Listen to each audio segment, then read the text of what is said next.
Good morning students, welcome to the English class. प्यारे बच्चों, syllabus का अंतिम पार्ट स्कूल बॉय, स्कूली बच्चे, विद्यार्थियों के बारे में जो आप स्वयं खुद हैं, आपके बारे में ये कविता है। हम लोगों ने कल टेस्ट रीडिंग पढ़ा, इसके बाद वर्ड मीनिंग पढ़ा। आज इस पर इसकी व्याख्या को हम लोग पढ़ेंगे, इसके अर्थ को समझेंगे। इसके बाद इस पर आए हुए प्रश्नोत्तर हम लोग पढ़ेंगे, क्वेश्चन आंसर करेंगे। चलिए हम लोग सीधा पाठ पर आते हैं, कविता पर। The school boy. The school boy in the poem is not a happy child. इस कविता में जो बच्चा है, थोड़ी सी भूमिका दी गई है पोएम के पहले, कविता के पहले आप उसको समझ लीजिए। इस कविता का जो बच्चा है वह बहुत दुखी है। स्कूल का बच्चा है, स्कूली बच्चा है, अर्थात विद्यार्थी है, स्टूडेंट है। स्कूली लड़का बहुत ही दुखी है। What makes him unhappy? वह क्यों दुखी है? क्या चीज है जो उसे दुखी कर देती है? उसके दुख का कारण क्या है? Why does he compare himself to a bird that lives in a cage? वह अपनी तुलना पिंजड़े में बंद पक्षी से क्यों करता है, जो गुलाम होता है, जो अपनी इच्छा के अनुसार उड़ नहीं सकता है। वह एक पिंजड़े में कैद पक्षी से अपनी तुलना करता है, क्यों? Or a plant that withers when it should blossom? या उस फूल से जो है तुलना करता है, जो खिलने के लिए जो है तड़पता है। चलिए, I love to rise in a summer morn when the birds sing on every tree. The distant huntsman winds his horn, and the skylark sings with me. Oh, what sweet company! I love to rise in summer morn. मुझे गर्मियों में सुबह सुबह school. I love to rise in a summer morn. मुझे गर्मियों की सुबह में उठना पसंद है, बहुत अच्छा लगता है। गर्मी के दिनों में मुझे सुबह सुबह उठना बहुत ही प्यारा लगता है, बहुत अच्छा लगता है। मुझे गर्मियों की सुबह उठना बहुत पसंद है। When the birds sing on every tree. जब पक्षियां हर पेड़ पर बैठकर गीत गाती हैं। जब पक्षी हर पेड़ पर बैठकर गीत गा रहे होते हैं, ऐसे समय में गर्मी की सुबह सुबह में उठना मुझे बहुत प्यारा लगता है, बहुत अच्छा लगता है। The distant huntsman winds his horn and the skylark sings with me. जब दूर शिकारी अपना बिगुल बजाता है, हंट्समैन माने शिकारी, हिज हॉर्न माने बिगुल। जब दूर शिकारी अपने बिगुल को बजाता है, और and the skylark sings with me, और जब अफ्रीकन चिड़िया मेरे साथ गीत गाती है, ऐसी सुबह में उड़ना मुझे बहुत प्यारा लगता है। ओ व्हाट स्वीट कंपनी, कितना शानदार साथ है मेरे लिए। ओह, यहाँ प्रश्न जो है आप देख रहे हैं, एक्सक्लेमेटरी मार्क है, विस्मयादि बोधक, जो हमें विस्मय करता है। ओ व्हाट स्वीट कंपनी, कितना शानदार साथ है वह मेरे लिए। I love to rise in a summer morn when the birds sing on every tree. मुझे गर्मियों की सुबह उठना पसंद है, जब चिड़िया हर पेड़ पर बैठकर गीत गाती है, जब दूर शिकारी अपने बिगुल को बजाता है, और जब अफ्रीकन चिड़िया मेरे साथ गीत गाती है। कितना शानदार साथ है यह मेरे लिए। But to go to school in a summer morn, Oh, it drives all the joy away. Under a cruel eye outworn, the little ones spend the day in sighing and dismay. But to go to school in a summer morn, लेकिन मुझे गर्मियों में लेकिन मुझे गर्मियों की सुबह school जाना पड़ता है, स्कूल जाना होता है. But to go to school in a summer morn, गर्मी की सुबह मुझे कितनी प्यारी लगती है. ऊपर का बच्चा बताता है उसके पक्षियों का गुनगुनाना कितना प्यारा लगता है. दूर शिकारी जब बिगुल बजाता है वो कितना प्यारा लगता है. अफ्रीकन चिड़िया जब उसके साथ गीत गाती है तो कितना प्यारा लगता है, बड़ा सुंदर लगता है. लेकिन दूसरा दुखद पक्ष यह है कि बच्चा कहता है but to go to school in a summer morning, लेकिन मुझे गर्मियों की सुबह में स्कूल जाना होता है. वो ड्राइव्स ऑल जॉय अवे, यह मेरी सारी खुशियों को समाप्त कर देता है. It drives all Joy away, ये मेरी सारी खुशियों को नष्ट कर देता है, समाप्त कर देता है. Under a cruel eye outworn the little ones spend the day, अध्यापक की सख्त नजर और लगातार पढ़ाने से मैं बोर हो जाता हूं. आई आउटवर्न, क्रूअल आई, सख्त नजर, शिक्षक की, अध्यापक की सख्त नजरें, अध्यापक की सख्त नजर और लगातार पढ़ाने से, स्पेंड द डे, लगातार पढ़ाने से मैं बोर हो जाता हूं. इन साइंग एंड डिस्मे, और छोटे बच्चों पूरा दिन दुख और तनाव में बीतता है. इन साइंग एंड डिस्मे, डिस्मे माने बेचैनी में, पूरा दिन बच्चों का जो है भय, तनाव, दुख और तनाव में बीतता है. अर्थात जब तक स्कूल में बच्चे रहते हैं तब तक हमेशा तनाव में रहते हैं. टीचर का डर, भय, चारों तरफ से वे हमेशा भयभीत रहते हैं.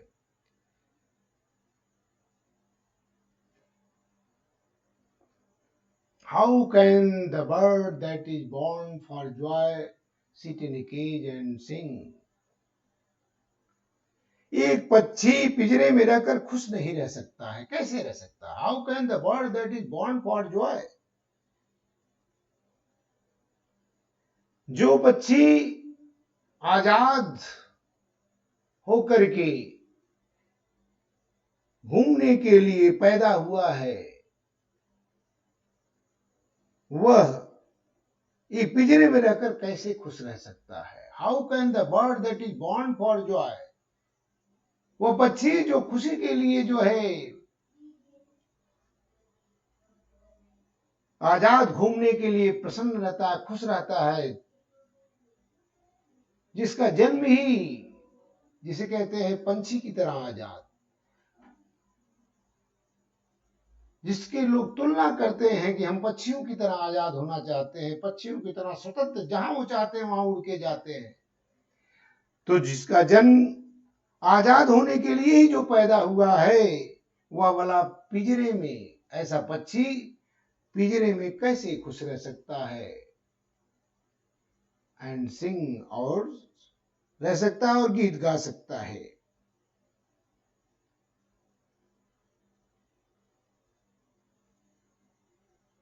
And blossom, sorry, how can a child when fears annoy but droops his tender wing?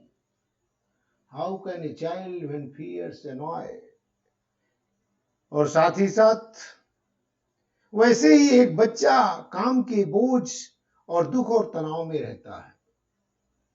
How can a child when fears annoy, fears माने डर, annoy माने तनाव. जिस प्रकार से पिंजरे में बंद पक्षी जो है हमेशा तनाव में रहता है, दुखी रहता है, उसी प्रकार से स्कूल के अंदर बच्चा भी जो है हर तरह से तनाव और भय में भयभीत रहता है और तनाव से ग्रस्त रहता है, तनाव में रहता है. But droops his tender wing, लेकिन इतने के बावजूद भी वह मुरझाए हुए, अर्थात काम के बोझ के कारण उसकी जो प्राकृतिक क्षमताएं वो क्षीण हो जाती हैं और वह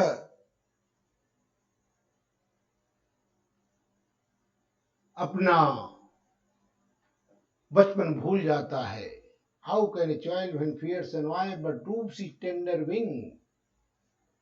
बचपन की भावनाएं, उसकी लहरें, जो उसकी बचपन की भावनाएं होती हैं, जो उसका बचपन होता है, वो भूल जाता है, वो समाप्त हो जाता है। And forgets his youthful spring, और वह अपना बचपन की सुंदर जो है बसंत को, सुंदर खुशियों को भूल जाता है। वो हमेशा तनाव में रहता है। जिस प्रकार से पिंजरे में बंद पक्षी अपना सब कुछ खो देता है, सब कुछ भूल जाता है, वो भला गीत, प्रसन्नता के, खुशी के गीत कैसे गा सकता है। उसी प्रकार से स्कूल का एक बच्चा, स्कूल का बच्चा काम के बोझ एवं दुख और तनाव में रहता है, हमेशा डर से भयभीत रहता है और उसकी प्राकृतिक क्षमताएं क्षीण हो जाती हैं। टेंडर विंग, उसकी सारी बचपन की भावनाएं, उमंगे, लहरें क्षीण हो जाती हैं, वह बचपन भूल जाता है अपना। O father and mother, if birds are nipped and blossoms blown away. O father and mother, ए माता पिता। बच्चा अपने माता पिता से कहता है कि यदि if birds are nipped and blossoms blown away, ये कच्ची कलियों को दूर डालने से बसंत के मौसम में पनप नहीं पाएंगी। एंड ब्लॉसम्स ब्लोन अवे, उनका खिल वे नहीं खिल सकती हैं। यदि कलियां के ऊपर दूर डाल दिया जाए, उन्हें निप्ट, उन्हें मसल दिया जाए, उन्हें कुचल दिया जाए, तो वे भला कैसे खिल सकती हैं। इसलिए बच्चा अपने माता पिता से कहता है कि एक छोटे बच्चे को दुख के सागर में डुबो दिया जाए तो अपनी देखभाल नहीं कर पाएगा। By sorrow and cares dismay, नीचे वाली लाइन से क्लियर होगा।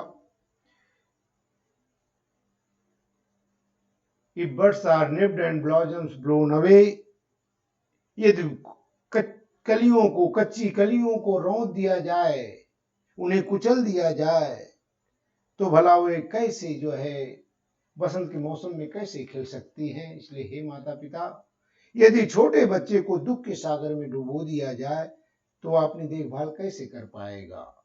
And if the tender plants are stripped of their joy in the springing day, पौधों को जिस प्रकार पनपने न दिया जाए, वे मुरझा जाते हैं और फूल नहीं देते हैं। If the tender plants are stripped, यदि छोटा सा पौधा, उसे जो है निकाल दिया जाए, उसे काट दिया जाए, उसे छांट दिया जाए, तो वह बसंत के मौसम में कैसे पनप पाएगा, कैसे खिल पाएगा। Of their joy in springing day, बचपन में ही यदि पौधों को, अर्थात छोटे में ही पौधों को स्ट्रिप्ड कर दिया, उसे छांट दिया जाए, उसे काट दिया जाए, तो वह भला by sorrow and care dismay, how shall the summer arise in joy or the summer fruits appear. यदि जिस प्रकार से पौधों को यदि उन्हें पनपने न दिया जाए, वे मुरझा जाते हैं और फूल नहीं दे पाते, उसी प्रकार से एक बच्चे की भी उचित देखभाल की आवश्यकता आगे बढ़ने के लिए होती है, न उसके ऊपर भार लादने के लिए। अर्थात बच्चे को यदि उसको बचपन में ही जो है उसकी भावनाओं को दबा दिया जाए, तो वह भला कैसे जो है आगे का उसका जीवन प्रसन्नता से भरा हो सकता है। ओ फादर एंड मदर, हे माता पिता, बच्चा अपने माता पिता से कहता है, वो कि माता पिता कि यदि जिस प्रकार से एक छोटे बच्चे को ये दुख के सागर में डुबो दिया जाएगा तो अपनी देखभाल कैसे कर पाएगा, अर्थात वह बड़ा कैसे हो पाएगा। जिस प्रकार से कच्ची कलियों को ये दुख डालने पर शायद उनको शुरू में ही मसल दिया जाए, खिलने से पहले यदि उन्हें मसल दिया जाएगा, कुचल दिया जाएगा, तो बसंत के मौसम में वो भला कैसे खिल पाएंगी। पौधों को जिस प्रकार से पनपने न दिया जाए, and if the tender plants are stripped, अर्थात छोटे पौधे को यदि उन्हें पनपने न दिया जाए, उन्हें छांट दिया जाए, काट दिया जाए, तो वे मुरझा जाते हैं और वे फूल नहीं दे सकते। How shall the summer arise in Joy. तो वह बसंत के मौसम में भला कैसे जो है पनप पाएंगे, कैसे खिल पाएंगे। वो फूल नहीं देते और or the summer fruits appear, अर्थात न तो उसमें फूल आएगा न फल आएगा। यदि पौधों को जो है छोटे में ही काट जाए, उसी प्रकार से यदि बच्चों को शुरू से ही उनके ऊपर बोझ लाद दिया जाए, उनको मन को दुखी बना दिया जाएगा, उन्हें गुलाम बना दिया जाएगा, तो वे भला उनकी क्षमता कैसे विकसित हो जाएगी, उनकी क्षमताएं क्षीण हो जाएगी। प्यारे बच्चों, हम लोग इस पर क्वेश्चन आंसर कल पढ़ेंगे। आप 2-3 बार इस वीडियो को चला करके देख लीजिए, अच्छी तरह से पढ़ लीजिए। Thank you, all the best.